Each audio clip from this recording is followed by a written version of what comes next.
Okay.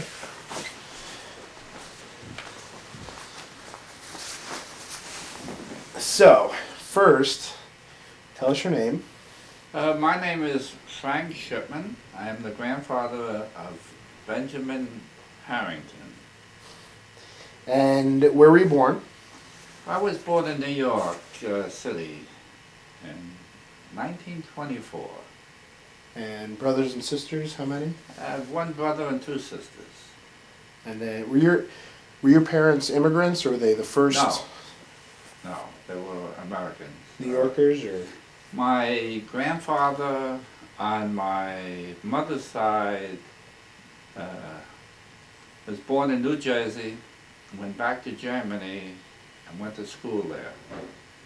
And then when his father was to be drafted into the German army, they got out of Germany and came back to the Bronx, New York.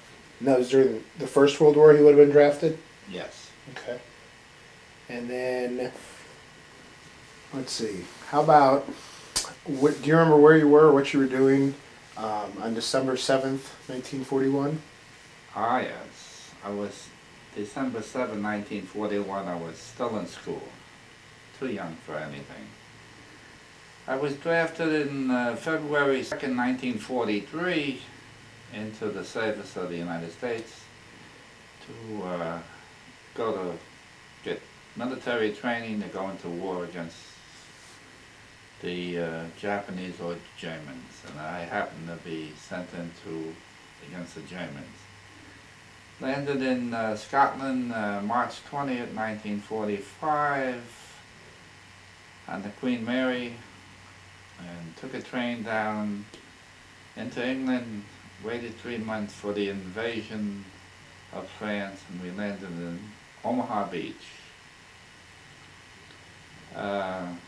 Originally I trained in Fort Bragg, North Carolina, along with the 82nd Airborne. Although we were artillery, we had a special artillery piece which was called the 240 Howitzer. It was the only outfit so far in this war to be trained on the 240 Howitzer. And What was your job on the house, like with your crew? How many guys? I was a forward observer in the artillery. You would take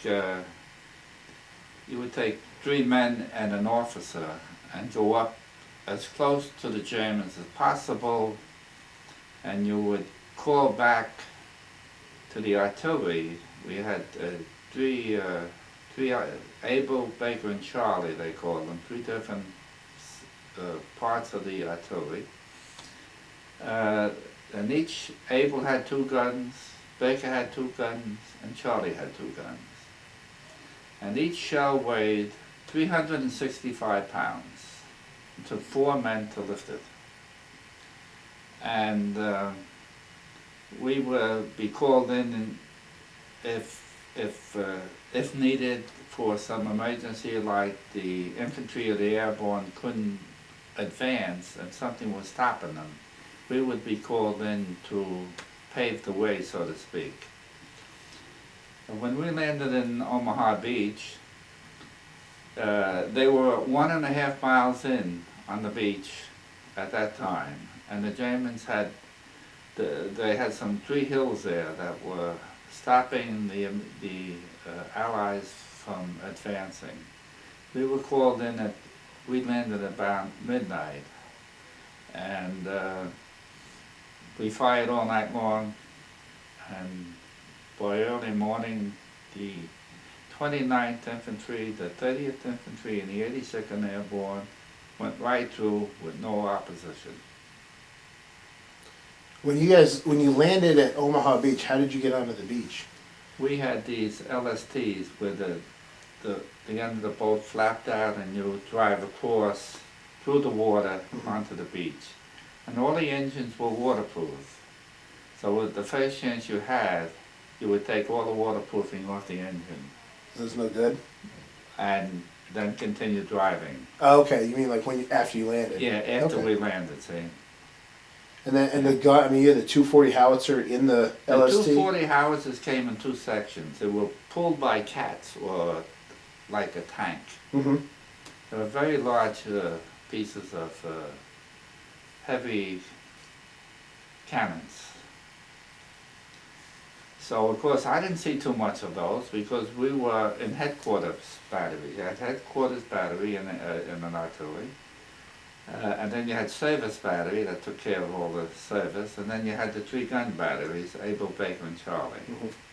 So we were always laying wire up to either a church steeple or a coal pile in the Ruhr Valley, or the highest point that you could get, so you could have a good view at the enemy. Then the enemy, to counteract that, they would fire their 88 artillery, which is the best artillery gun that ever made anywhere. It was so versatile. You could put it on the back of a truck and fire at people and drive away, and by the time you fire back, they were gone.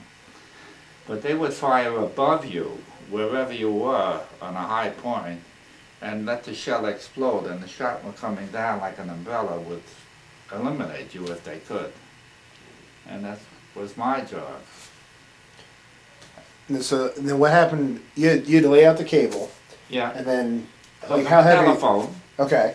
And how heavy was the cable? Well, it's just a telephone cable. That's all it was.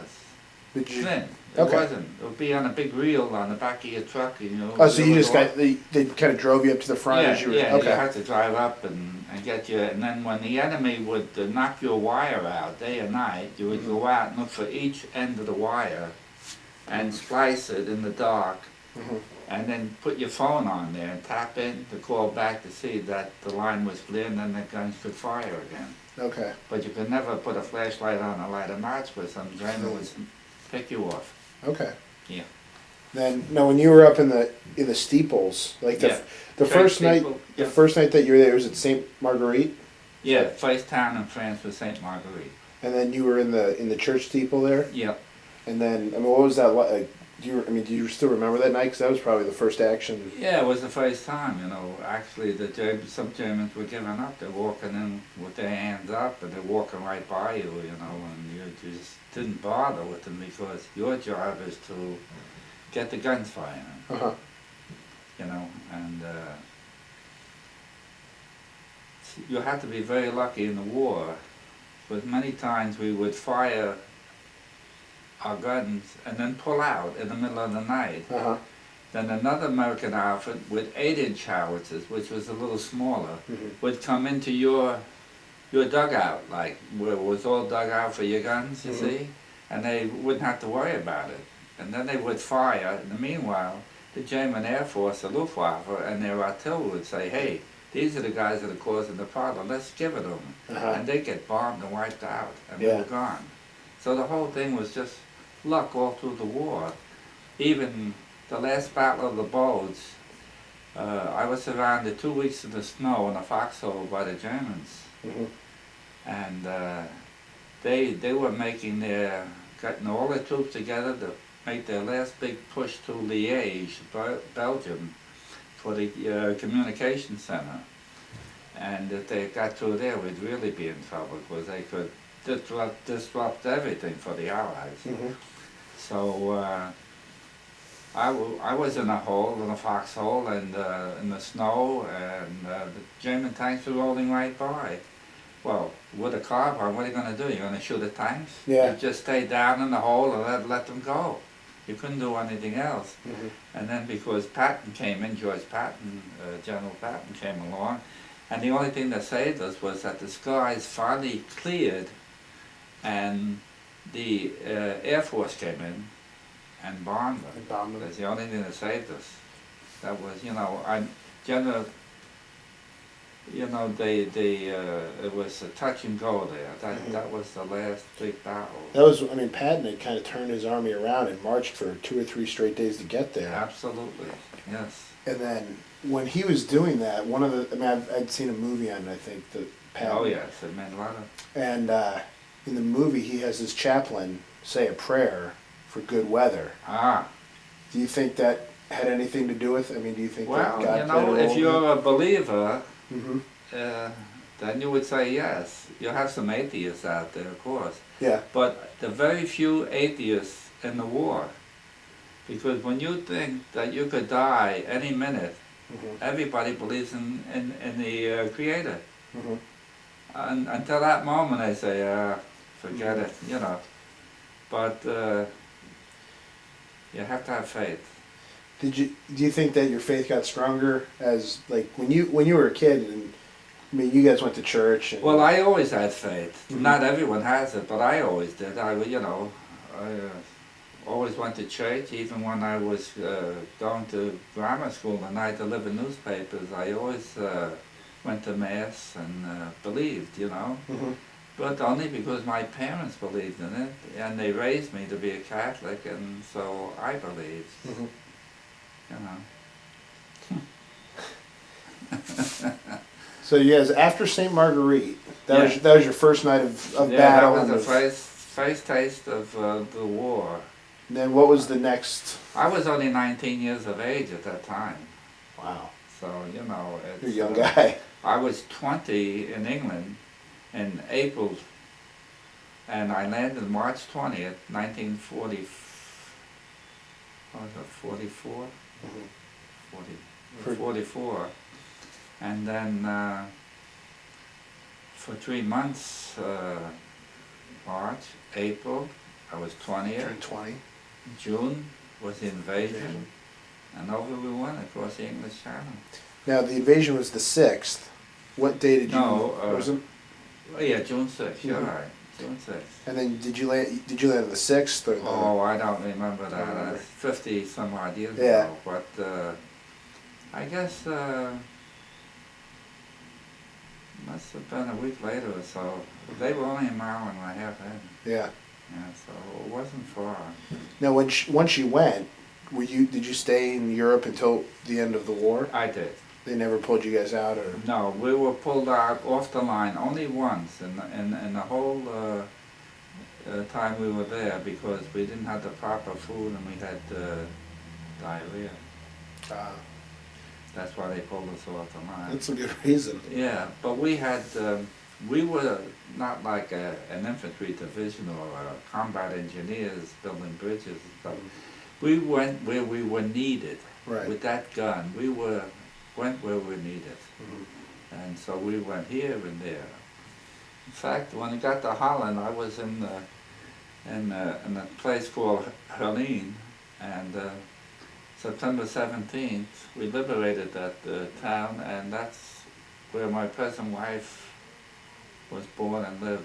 And she was living. I never met her, never met her, but isn't that funny? It is. And then Yeah. now later on, it got even a little funnier too Yeah, with that story. I mean, you liberated Helene Yeah. in '44, yeah, and then after the war, you wound up coming back and yeah. you married. And 40 years later, we got married. after being neighbors too. Yeah, I mean, neighbors, absolutely. you guys lived what three blocks away, 3 maybe. blocks away.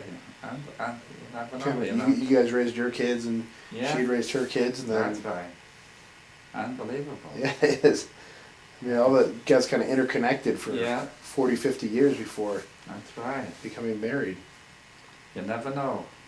What was that when you liberated a town? What was that like? I mean, I'm sure they. Well, it was hard because some innocent people always got killed. Mhm. Dutch people, you know, when you're going into a town, you don't know who's hiding in what building and who's shooting at you. You know, Mhm. so you see people running across the road. You don't know whether they're Germans or civilians, and they're throwing hand grenades. Mhm. And my wife tells me she lost 2 very close friends, children, that got killed with hand grenades by Americans. But it's unfortunately, you can't help it. Mhm. And then once the town was liberated, Yeah. and the Americans came in, or whoever was liberating, Yeah. what was that like when? Well, we left then because we were forward observers. So you guys kept moving on, even though the We infantry. kept on moving. We never stayed back to watch U.S. shows or things like that, where generals and different people, Mhm. you know, came up later. Right. we just kept going because that was our job. Right. To always be up front. And you know, the life of an OP operator like I was very short. And I was one of the lucky ones to go through five major battles and still come out alive. What was the life expectancy? I mean, what did they project Some of them that? could Or? only last a month. And you were there for over a year. I went through the whole war. Do you remember the You know, it's just one time we were up on a hill, and we exchanged that hill several times. Between the Germans took it one day, and a couple of days later the Americans took it. Well, we were up there one day, and the lieutenant says to me, "Well, Frank, it's your turn to go back with the weapon carrier, the truck, and get some food." Fine. Off I went. I came back a couple of hours later with food. There was nobody there. They're all dead. So the whole thing is luck. If you believe in God or whatever, each one is different. You know, somehow you seem to be taken care of. I mean, it has nothing to do with brains or anything. It's luck. Luck. I think so, anyway. Yeah. Yeah. Were you ever injured? I mean, wounded No. or? I was walking down a date road with this friend of mine. He's from Milwaukee, Wisconsin, Eddie Callis. And we heard this whistle, which means there's an artillery shell coming in. So he dove to the right in the ditch, and I dove to the left. He got hit, I didn't. He got hit in the leg. He was sent home.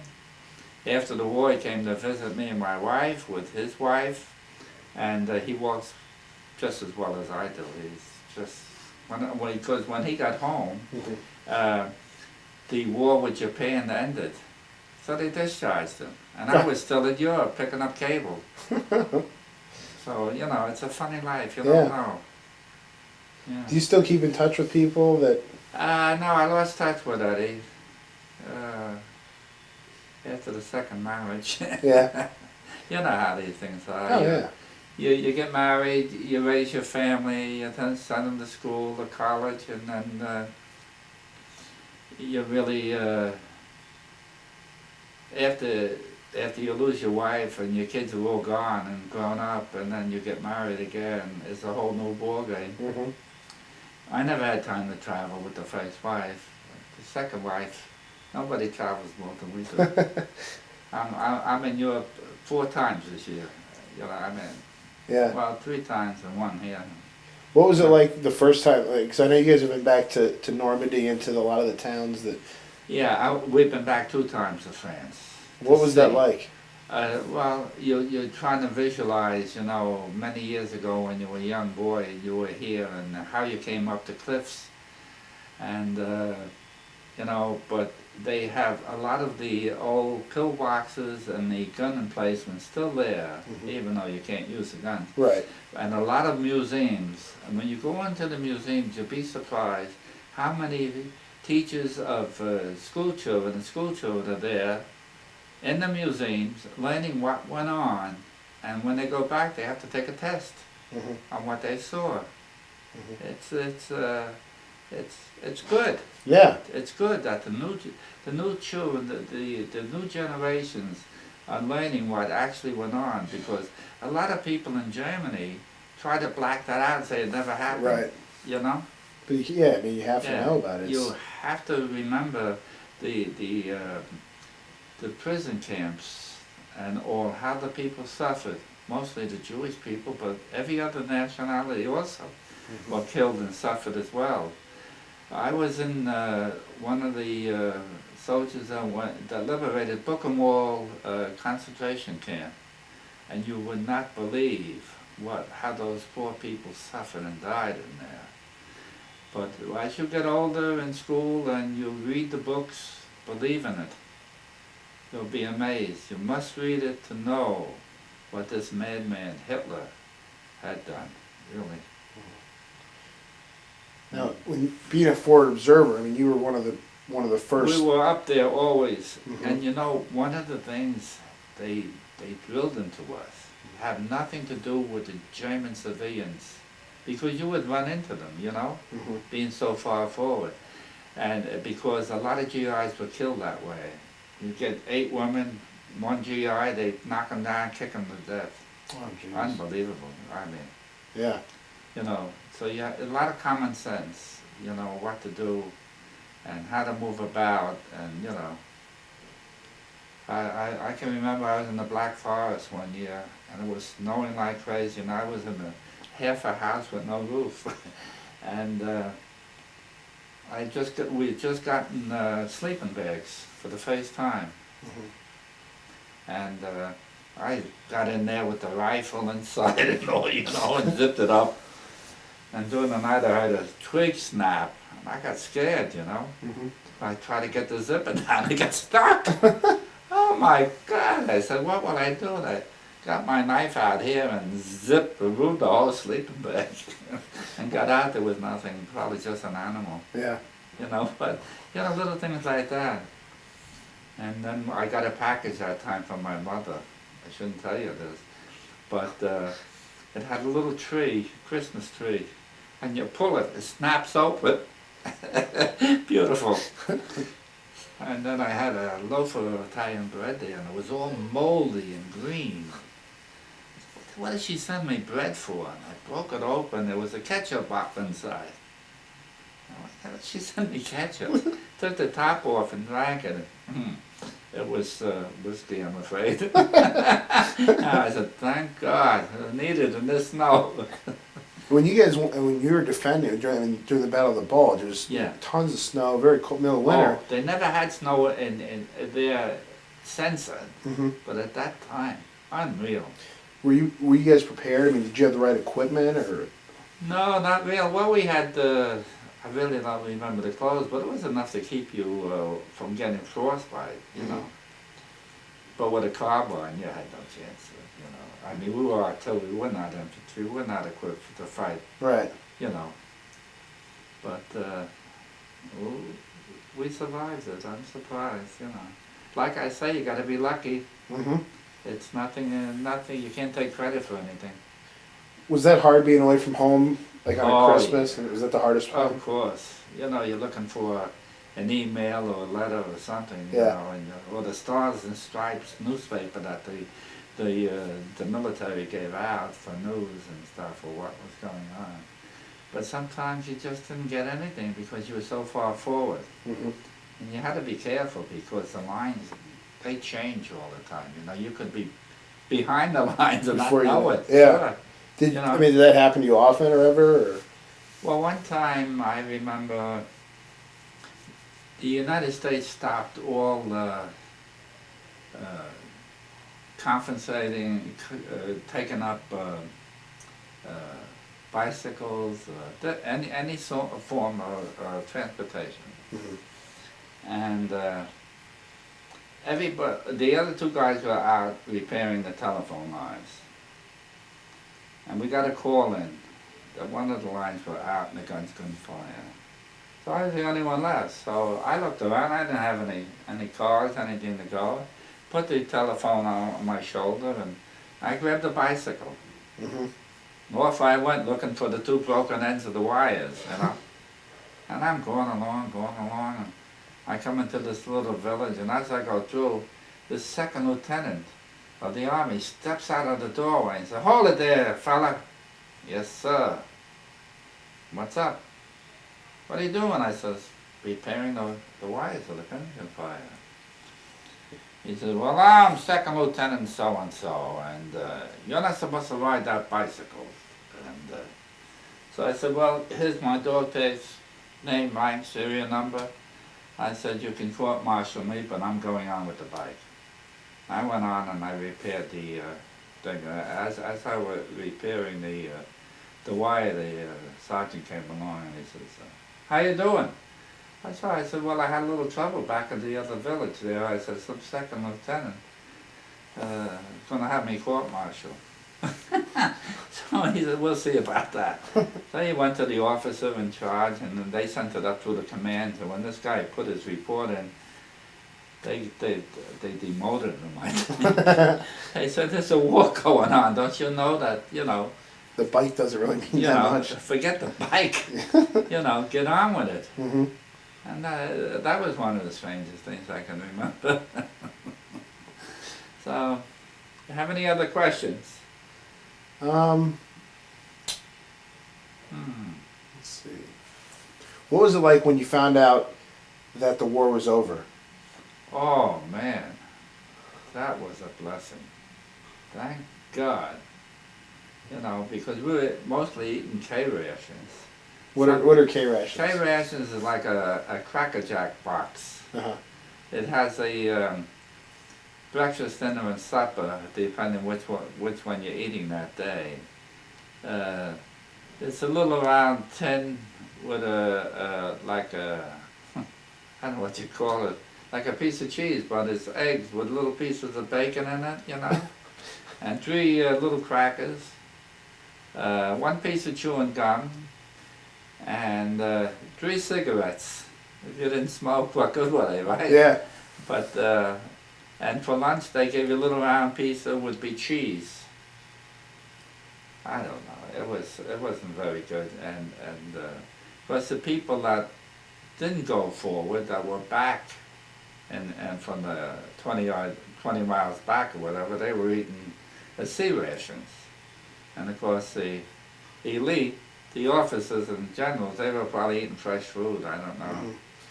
Because my wife tells me she was born and raised in Holland during the war, and they came and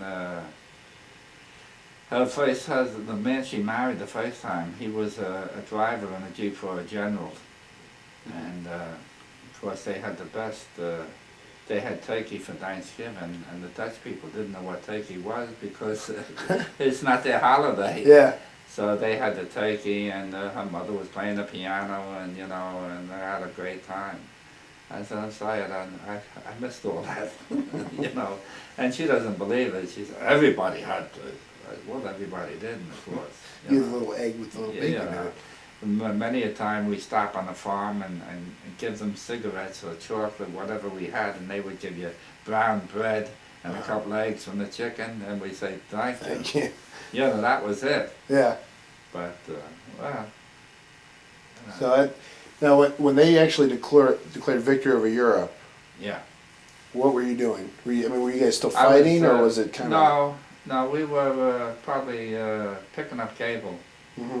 You know, boring stuff. 1,000 miles of cable there. You know, you go up a telephone pole with your spikes on, you know, mm-hmm. and you snap it and you take it down there. But the war was over, and we had a very close call. Mm-hmm. I came to the railroad tracks, and I went up one pole and cut the ties and let the cables fall down. Went across the railroad tracks, climbed up the other pole with your spikes and your belt around it, and ready to release it when a train came along. Oh. Right? Mm-hmm. And they said there wouldn't be any trains. And this locomotive came down and took the wire. And I released the belt and jumped down and went around the pole like this and ducked. And I could hear the wire go over my head. Man. Just missed you. Well, it took 2 more climbers to come up to get me down 20 feet. I couldn't come down. I was frozen. Yeah. I was so scared I couldn't come down. Unbelievable. You know. Mm-hmm. So even if the war was over, sometimes, you know, you're not still had to have luck. Yeah, you had to have luck. Mm-hmm. Like I say, you know, my first wife used to read palms. You know, they say, let's see your hand. And I would say, what are you, a palm reader? She said, no, let me see. She would say, look at this. Yeah, this is your lifeline, and this is mine. We get married and we come up to here and I'm gone, and then yours continued. And that actually happened. Mm-hmm. But do you believe in that? No. But sometimes it happens, you know? Mm-hmm. Isn't it funny?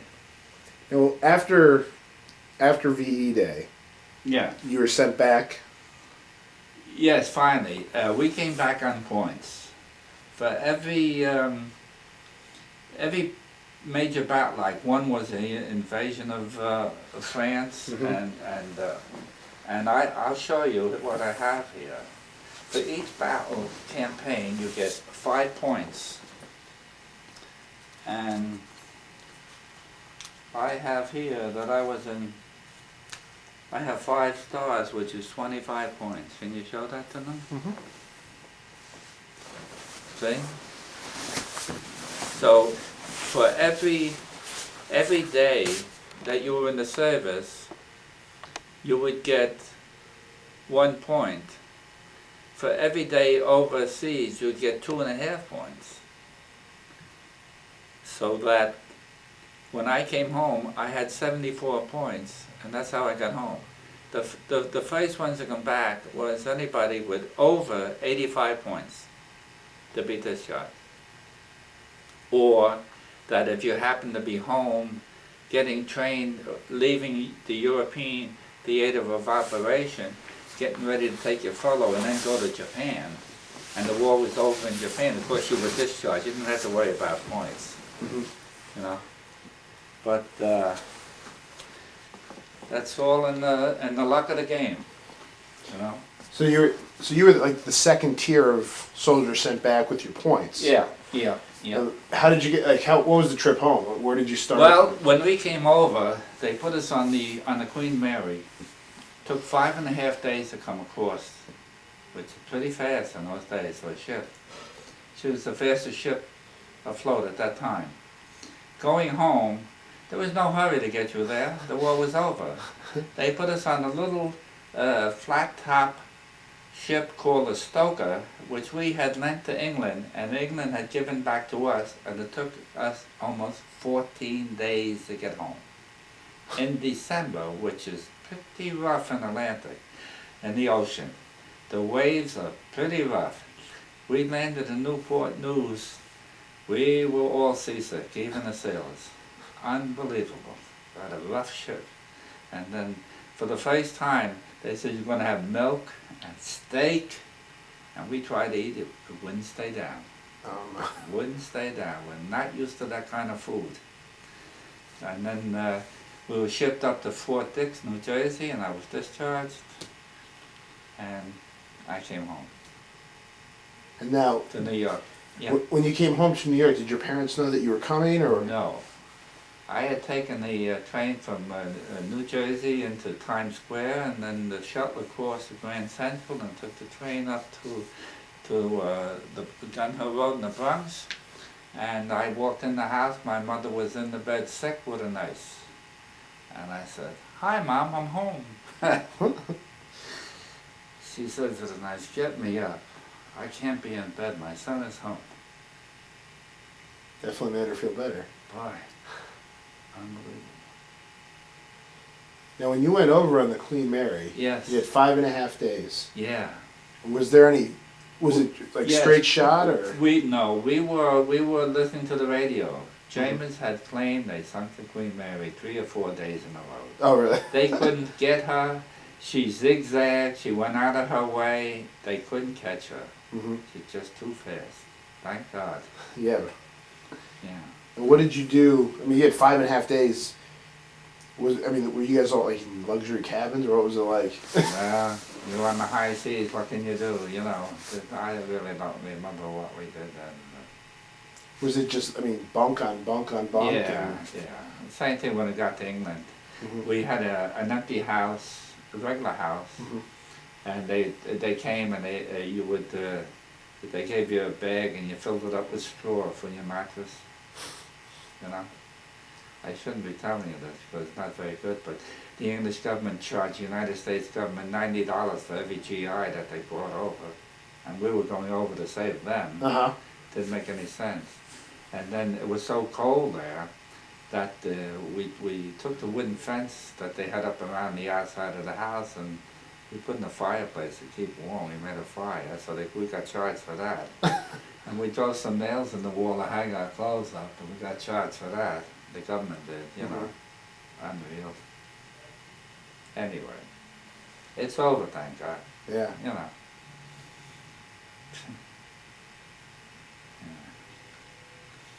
And now the young people today, they have their problems too. They're off to wars again. It seems like it never ends. Every generation, you know. They have to. It's sad that there can't be peace in the world. If you had to, if you went back in time and you did it again, would you do it again? I mean, did you do it for? Oh yeah, because everybody said, "Hey, we gotta fight for our country." Mhm. I mean, come on, this is it. Somebody got to. My brother didn't go, see. Mhm. So I said, I gotta go. Somebody has to go from the family, you know. Mhm. So And when you went, I mean, it seems like there was this sense of purpose, like yeah. this Well, is our country and we're going to defend it. Of course, somebody has to protect your loved ones, you know. Mhm. And it's funny how which branch of service you get in. When I went in New York, we went down to a place called Grand Central Palace, and you get examined by all the doctors and all, and then you get online and they say, Army, Navy, Marine, Army, Navy, Marine, and you go wherever, you know. It's just so. The fellow in I really was supposed to go in the Navy. The guy behind me said, "My whole family's in the Navy. Change with me quick. Change with me quick. I don't want to go in the Army." So I changed with him, and that's how I didn't go in the Navy. How I ended up in the Army. It's funny. I've never heard that story before. Yeah, true. And they just kind of randomly. Yeah, that's the way they did it at that time when I went in. You know, I think who cares? You know. Yeah. I didn't know anything. I was just a young kid. Yeah. Yeah.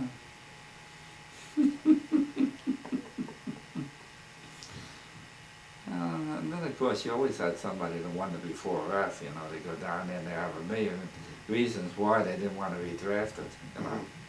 And yet you had a lot of people that would go down there and say, I volunteer, I'm not waiting to be drafted, I want to get in. What did you think about people that were wanted to be classified 4F? Yeah, well, I didn't really think too much about it, but well, as you think about it now, it's sad because, you know, if everybody did that, I mean, where would we be? Mm-hmm. The Germans would be here. Yeah. You know, we'd be speaking in German right now. Yeah. Yeah, well, you know.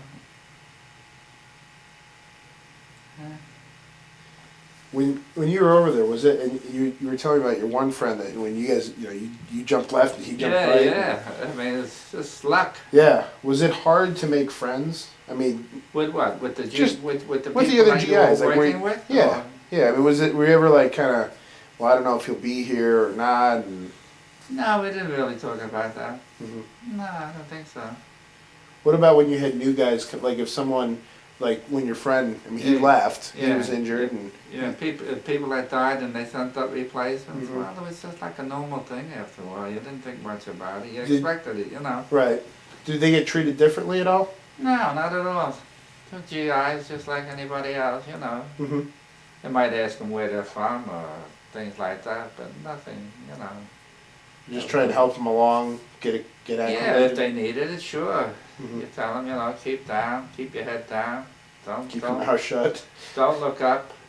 Mm-hmm. You know, it's, get on with it. You said which of the prison camps was it? Buchenwald? Yeah, I was went to Buchenwald. There were many prison camps. Mm-hmm. My wife's father was put in one, and because she was deathly sick with ear problems at that time, that they allowed him to come home, which I was surprised, you know. But, Yeah. he was more of a hero in the Dutch military than anything, Mickey's father, because he used to hide the Jewish people. Oh, he did. Yeah, and is that why he was? If they had ever caught him, they would have shot him right away. Uh-huh. You know, and when I go there now, over there, we visit the Anne Frank's house and places like that. You know. You have to wonder, you know, a lot of people put their life on the line for the Jewish people and to hide them, you know, and then of course somebody blows the whistle on them while they're all dead. Yeah, it's a shame. how that could ever come about with this one madman, Adolf Hitler. Huh. Unbelievable. So you always have some nut in the world trying to become famous, take over the world. Yeah. Does what's going on now, I mean, with the terrorist and Bin Laden, Yeah. is this, do you think, reminiscent of what happened 50 Well, years ago? I think that this President Bush we have now is smart to get after this one and get him. Not like his father, Mhm. who let the other guy in Iran get away. Uh-huh. So I think that he's doing a good job. I'm not saying that I voted for him, but I can say he's doing a good But you job, like the work and that I'm he's glad doing. he's in. Yeah. Yeah. All right.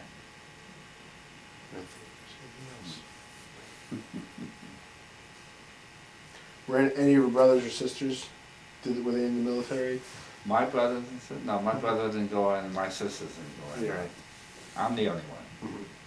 What was that like? I mean, like when you came back, were you treated like a hero, or were you just Frank's Just back? every day, normal day. I had to go out and look for a job when I came home. Mhm. I could either file for unemployment and get $20 a week to stay home for 52 weeks, or you can go out and get a job. And I said, what am I don't want to sit home for 52 weeks. I go nuts. I got to keep moving. So I went down and I got a job in 42nd Street in a construction company. And I got a job making a payroll there, bookkeeping for the company. And that's how I got started off after the war. Get out there. How long did you do that for, the bookkeeping? Bookkeeping, I was there maybe about a year. When they offered me a chance to get into construction, I was making a payroll and everything, seeing how much these fellas were making. I said, hey, they're making more than I am. I said, maybe I better get into the construction line. So I did. I went to school at night for 4 years to learn the trade. And then after 10 years with this company, they told me that there was a new company forming with a specialized flooring called computer floors. It was an elevated floor which was would be used for air conditioning under the floor, and each 2-foot square of the floor would be able to be lifted up with a suction cup, and you could put your cables in there for the computers. Mm-hmm. And in those days, the computers were quite large. They were 6-7 foot tall, quite large. And this company was the first one to start, and we were in on the ground floor, another fellow and myself. And after a while, I was training different men to fly all over the United States and Europe to install these floors. And that lasted about 12 years. So I had 22 years and then 2 jobs. Mm-hmm. And then when that faded out, I went into something else. I used to build bowling alleys. Oh, really? Yeah. You know, when you go to school, you learn these things. And you never know when you need it. Whether you're putting up ceilings, or walls, or floors. I worked on hardwood floors. I worked in for a storefront outfit that installed glass, and you'd have to frame out the storefronts. Mm-hmm. I worked in Lord and Taylor for some of the jobs. One was Lord and Taylor's in White Plains. I spent the whole winter in there putting up bronze moldings and doors. Unbelievable. But if you go into something, you must learn the whole facet of the whole thing. You just can't go in and say, well, I'm going to get a job and just put the doors up. When there's no more doors to put up, you're not going to eat. You must learn everything. 5 years of schooling, you must put it to practice. I worked doing only Formica work for years. And if you're not able, you know, when your name comes up to go out on a job, if you're not qualified in everything, you're not gonna eat. You're gonna say, hey, I'm waiting for someone to call me so I can put up a piece of sheetrock on the wall. You wait No a way, while. no way. You have to know everything. Whatever comes up, you say, I can do this, I can do that, I'm qualified for that. You have a diploma. I'm qualified, I'll take the job. And other people will be sitting there saying, gee, what a lucky guy. Not luck, you gotta go get them. You gotta study, you have to learn, you have to get after them. If you don't, you're gonna be left behind in life. Yeah, you worked at the World Trade Centers. I worked on the 77th floor many years ago. What were you doing there? We were putting in a computer floor there. That was the computer flooring? Yeah, Mhm. I worked down in Wall Street for many years. I know every building down there. Mhm. And I feel sorry for those people in that building. My wife lost a niece there. She was working on the 93rd floor in the second tower, and the second plane hit on the 80th floor underneath her. She never had a chance. 42 years old, spoke 6 languages, traveled all over the world, and then boom, you never know. Mhm. When your time is up, you never know. It's very sad.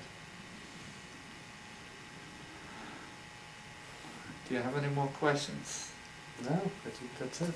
Wonderful. That was outstanding. I hope I shed a little light on the children that they can think and Oh, absolutely. you know, really pay attention and study hard. Mhm. Very important. That was outstanding. Thank you very much. Thank you.